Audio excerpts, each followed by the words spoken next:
Esse trabalho tem por objetivo analisar a opacidade algorítmica na análise de crédito das operadoras de cartão e direito do consumidor. Nos últimos anos, nós testemunhamos um avanço tecnológico notável, principalmente no âmbito da inteligência artificial e tratamento de dados. No âmbito empresarial, a automação por meio do algoritmo tornou uma prática muito comum e é amplamente adotada para poder mitigar os riscos. Empresas, especialmente no setor de crédito, têm investido em sistemas automatizados para poder coletar e processar dados pessoais e assim aprimorar a segurança de suas decisões. A nossa sociedade contemporânea, então, convive diariamente com a presença constante de processos algorítmicos automatizados, que são utilizados para uma variedade de finalidades. No Brasil, empresas como Serasa Experience e Boa Vista SPC desempenham um papel fundamental como corretora de dados, desempenhando um papel crucial na concessão do crédito. A análise de crédito automatizada nada mais é do que a análise da capacidade de uma empresa ou pessoa de pagar suas dívidas, determinando-se o risco de crédito e a inadimplência. Esse tipo de análise tem sido otimizado por tecnologias que tornam a análise mais segura e eficaz. Contudo, é importante reconhecer que a automatização desse processo não está isenta de desafios. A chamada opacidade algorítmica, ou seja, a falta de transparência nos algoritmos utilizados na análise de crédito, tem levantado preocupações significantes. Os algoritmos são complexos, envolvem redes neurais, árvores de decisões e consideram uma variedade de variáveis, tornando difícil para nós, enquanto sociedade, interpretar suas decisões. Essa falta de transparência leva a questões fundamentais sobre justiça, discriminação e responsabilidade na análise de crédito. No contexto brasileiro, nós temos o Credit Score, que também está no centro das controvérsias. Foi criado com a intenção de controlar a inadimplência no país, mas a falta de clareza de informações dos consumidores viola princípios fundamentais do Código de Defesa do Consumidor. Então, o direito à informação adequada, clara e transparente, bem como a proteção contra práticas abusivas, são direitos dos consumidores que podem estar sendo violados por esse sistema. Esses desafios nos convocam a refletir sobre o equilíbrio entre avanço tecnológico e proteção dos direitos do consumidor. É imperativo que avancemos de maneira ética e transparente, garantindo a automação e os algoritmos sendo utilizados para o benefício de todos, sem comprometer princípios fundamentais de justiça. Oi, eu sou Lourdes Beatriz, vou fazer uma breve contextualização sobre a opacidade algorítmica no mercado de consumo, sobretudo no fornecimento de crédito aos consumidores. Então, o avanço tecnológico dos últimos anos foi responsável por um aumento na utilização de inteligência artificial para o processamento de dados. E é um mecanismo que atualmente é muito útil em vários ramos do desenvolvimento comercial, especialmente nas relações de consumo, principalmente com o objetivo de mitigar os riscos dos negócios realizados. Esse processamento de dados se dá especialmente através do uso de algoritmos, buscando um aumento na segurança das decisões, proporcionar economia maior de dinheiro e decidir sobre o fornecimento de crédito a uma determinada pessoa ou não. É nesse sentido que um dos métodos muito utilizados para a delimitação de crédito é o Credit Scoring, ou pontuação de crédito. Ele é muito utilizado com o objetivo de delimitar os riscos do fornecimento de crédito, bem como para melhorar a decisão de tal concessão ou não. Também é possível delimitar a taxa de juros e tudo mais com base nisso. E aí esse método utiliza de uma análise preditiva sobre o comportamento dos consumidores e é indicado por meio de uma nota, em graus diferentes, que são baseadas no comportamento financeiro de determinado consumidor ou grupo de consumidores, e são determinantes para a garantia de acesso a um sistema de crédito do país. E aí um dos grandes problemas desse modelo é que ele utiliza de critérios opacos para a pontuação. E a opacidade algorítmica aqui se refere à falta de transparência na compreensão de como o algoritmo toma decisões e chega a determinados detalhes, E essas decisões, esses detalhes interferem na vida dos consumidores, porque o algoritmo, apesar de ser um modelo matemático, ele é objetivo, mas não é neutro, e pode desequilibrar ainda mais a distribuição de crédito entre diferentes segmentos sociais e reforçar uma desigualdade já existente no capitalismo, A criação do score, no contexto de ferramenta de avaliação de crédito, é mantida como um segredo comercial. E aí as empresas optaram por não divulgar os critérios utilizados no processamento dos dados e por manter os algoritmos em sigilo, sob a alegação de que a divulgação dessas informações seria prejudicial à sua competitividade. E aí eles privam o consumidor dessa informação em detrimento da competitividade comercial. E esse contexto é problemático, sobretudo porque os indivíduos não têm conhecimento dos dados que são levados em consideração, né, para a construção do seu score, assim como os critérios de ponderação para cada componente, de forma que acaba impossibilitando que os consumidores alterem o seu perfil de consumo, ou até mesmo o seu perfil financeiro, ou que até mesmo questione, né, a forma como o crédito lhe é imposto. E aí, sendo assim, né, as empresas operadoras de cartão de crédito utilizam de forma constante essa análise de dados, isso é muito importante, mas, por outro lado, se fundam na opacidade algorítmica, gerando um grande risco ao consumidor que não sabe a utilização, o parâmetro utilizado para a concessão de crédito ou para a negativa de tal concessão, né?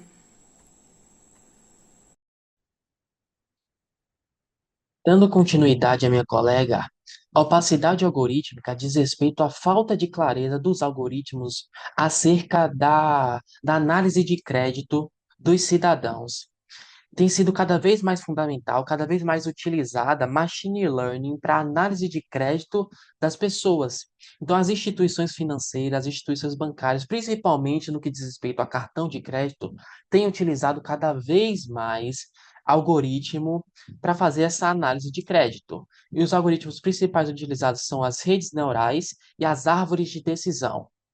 No caso, as redes neurais, elas são uma sistemática que se assemelha ao cérebro humano, como se fosse um conjunto de neurônios interconectados. E é interessante a utilização dessas redes neurais no sentido de que elas conseguem analisar dados complexos com imagens, com áudio, com foto, e daí tirar a melhor análise possível. Então, é um algoritmo que pode ser utilizado para situações complexas.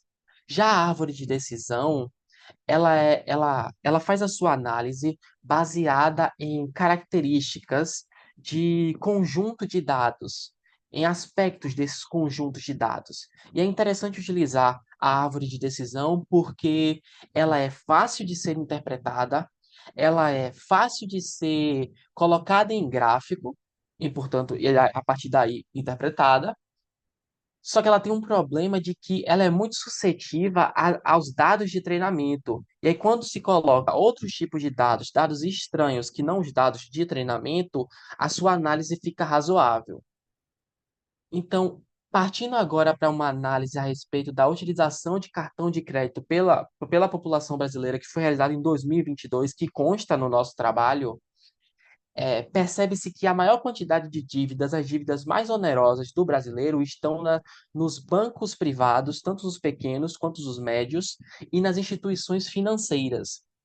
E disso pode-se inferir que, devido a essa grande onerosidade, devido a esse grande endividamento nessas questões, é de onde vem maior quantidade de negativas a respeito da análise de crédito para o brasileiro. Isso se dá por alguns motivos. O primeiro motivo é o recurso financeiro, porque as instituições médias e pequenas, as instituições financeiras, elas não detêm o mesmo recurso de grandes bancos. Por consequência disso, elas têm que ter análise de crédito mais rígida. A partir dessa análise, porque elas não possuem lastro para conseguir suprir, por exemplo, empréstimos que não forem pagos. Então, ela precisa ser mais rigorosa nessa análise de crédito das pessoas. Consequentemente, ela nega muito mais essa análise de crédito. Outro aspecto interessante é a regulação financeira. Instituições médias e pequenas possuem uma maior regulação financeira do que os grandes bancos. Isso é outro aspecto que vai ser relevante no sentido de negativa de análise de crédito. Outro aspecto é a competitividade. Grandes bancos, como eu já disse anteriormente, têm lastro. E grandes bancos, eles têm a intenção de angariar clientes. Por isso, eles concedem a análise de crédito, eles vão aprovando a análise de crédito para conseguir uma maior clientela. Os bancos privados, pequenos e médios, eles não possuem esse lastro tão grande, consequentemente, eles não podem angariar tantos clientes, porque eles não podem aprovar tanto crédito assim quanto os bancos grandes. Outro aspecto relevante nesse sentido da análise de crédito é a taxa de juros, porque os bancos médios, pequenos e as instituições financeiras, elas até podem conceder a análise de crédito, porém esse crédito concedido ele vem atrelado a uma quantidade de juros maior do que nos grandes bancos, porque, como eu disse, as instituições médias pequenas e as instituições financeiras elas não têm lastro, então elas têm que colocar uma maior quantidade de juros para evitar possíveis perdas, para diminuir possíveis perdas. E essa grande quantidade de juros leva ao endividamento, e esse endividamento, consequentemente, leva a a negativa da análise de crédito das pessoas, que acontece muito mais nesses bancos médios, pequenos e instituições financeiras. Credit Score, quando ele foi criado, ele gerou muita polêmica no cenário jurídico brasileiro. Tiveram muitas pessoas que apoiaram e muitas pessoas que criticaram esse sistema. E assim, que pese uma intenção inicial dessa ferramenta ela ser utilizada como uma forma de diminuir a inadimplência no Brasil, ela criou uma certa insegurança e muitas pessoas vieram criticar e o entendimento ele ficou bem dividido. E aí, com o intuito de promover o debate sobre esse sistema, o ministro Paulo Tarso Sanseverino, ele promoveu uma audiência pública no STJ para poder ouvir exatamente as duas partes.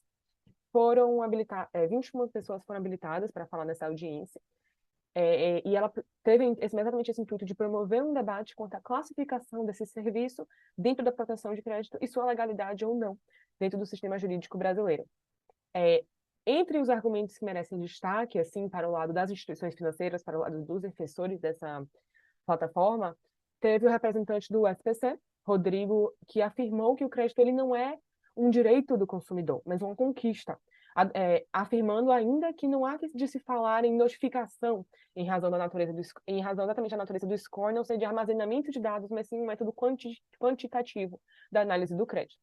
Por outro lado, os defensores dos direitos do consumidor e os defensores de que essa plataforma não seria a melhor forma de analisar o crédito dentro do cenário brasileiro, entre eles a doutora Larissa, no papel de representante da Defensoria do Estado do Rio de Janeiro, ela afirmou que, ao contrário do que acontece no Brasil, diversos outros sistemas de outros países e outros sistemas jurídicos internacionais, eles possuem uma plataforma de análise de crédito, mas essa plataforma ela tem transparência e ela também permite que o consumidor tenha acesso aos dados, tendo inclusive a possibilidade de ratificá-los. Já no mesmo sentido, o doutor Leonardo Bessa, promotor de justiça do Ministério Público do Distrito Federal, ele sustentou que para que o sistema seja tido como válido, ele precisa respeitar o, o CDC, o Código de Consumo do Consumidor, e fazer um diálogo entre a lei do cadastro positivo e o Código de Defesa do Consumidor. E uma das formas que esse diálogo seria obtido seria com base em clareza e em transparência. Aí, assim, com a audiência pública que foi realizada em agosto de 2014, o ministro Paulo Tarso, ele proferiu um voto firmando o entendimento de que o sistema Credit Score é, sim, legítimo dentro das diretrizes brasileiras e foi consolidado no tema repetitivo 710. Esse tema ele foi submetido a julgamento em frente a essa discussão e foi entendido que o Credit Score ela é uma ferramenta à disposição dos fornecedores, é um meio para que os fornecedores analisem o crédito. Algumas críticas elas têm que ser traçadas em relação a essa análise feita pelo ministro, porque apesar de ser sim uma forma dos fornecedores eles analisarem esse crédito, exatamente a falta de transparência ela cria uma insegurança jurídica. A própria lei do cadastro positivo ela estabelece que ficam proibidas anotações no seu artigo 3º que sejam de formas excessivas ou que não tenham relação com análise de risco. Então, exatamente o fato de ter uma opacidade nos métodos quantitativos e qualitativos do crédito, eles criam um pouco de insegurança na legalidade desse sistema dentro do sistema jurídico brasileiro e criam um pouco também essa crítica quanto ao entendimento firmado pelo STJ. Bom, diante do cenário já discorrido sobre a potencialidade de decisões díspares quando da concessão de crédito por operadoras de cartão, cabe partir para uma análise da opacidade algorítmica nessa prestação de serviços bancários na perspectiva do Código do Consumidor. Primeiro comentando brevemente, mas de forma oportuna, a pertinência do CDC. Vale reprisar que o mesmo, promulgado na década de 90, emplacou uma legislação fundamental para sanar a carência da proteção do consumidor, que se fazia expressiva nas relações de consumo. Firmou, assim, diversas garantias, dentre as quais, diante da temática abordada, cabe destacar o acesso à transparência na relação de consumo estabelecida, o acesso à informação de forma clara e precisa, a proteção contra métodos comerciais desleais e a inversão do ônus probatório mediante a identificação da hipossuficiência, disposições previstas no artigo 6º do CDC. Tratam-se de direitos que deveriam serem observados quando da análise de crédito por parte das operadoras de cartão, mormente o princípio da transparência e levando em consideração a posição de hipossuficiência do consumidor. O princípio da transparência obriga o consumidor a prestar informações adequadas e precisas, podendo-se estabelecer a responsabilidade, então, das operadoras de cartão de informarem os critérios pelos quais houve a negação do crédito do consumidor. O consumidor precisa saber de forma transparente os motivos que o prejudicaram, principalmente por fins de averiguação desses parâmetros utilizados, aí podendo, inclusive, se sobressair o viés ético, né, dessa análise. Destaca-se também a posição mencionada de hipossuficiência do consumidor, que é recorrente haver a onerosidade probatória excessiva em face do consumidor, quando, na grande parte dos casos, não tem como ele se valer de meios técnicos e robustos para a comprovação de suas alegações. E, nesse contexto, é fundamental a inversão do ônus da prova e bastante plausível para a problemática discutida. No entanto, mesmo diante dessas salvaguardas brevemente mencionadas, ainda permanece o problema da opacidade algorítmica e da dificuldade de responsabilização civil das operadoras de cartão, que, em um outro lado da moeda, digamos, podem se valer do argumento de não poderem compartilhar dados sensíveis, além da própria proteção de sua propriedade intelectual. Também tem envolvido aí o fator da dificuldade, então, do consumidor de provar injustiça na negação do crédito. Então, embora a opacidade algorítmica possa traduzir uma discriminação indesejada, faz-se muito difícil a sua prova, vez que não se sabem os critérios exatos usados nos algoritmos. Por isso, repete-se aqui que houve uma precipitação do STJ ao legitimar o sistema de crediting sem considerar se o mesmo atendia, na prática, aos regramentos impostos. Enfim, em síntese, foi observado que a opacidade algorítmica na análise de crédito das operadoras de cartão representa um desafio legal e ético no contexto do direito do consumidor brasileiro, compondo uma problemática que ainda carece de esforços para a garantia de uma operacionalização justa e equitativa da concessão de crédito pelas instituições financeiras, mas que é o que tem que ser buscado para que prevaleça os direitos dos consumidores.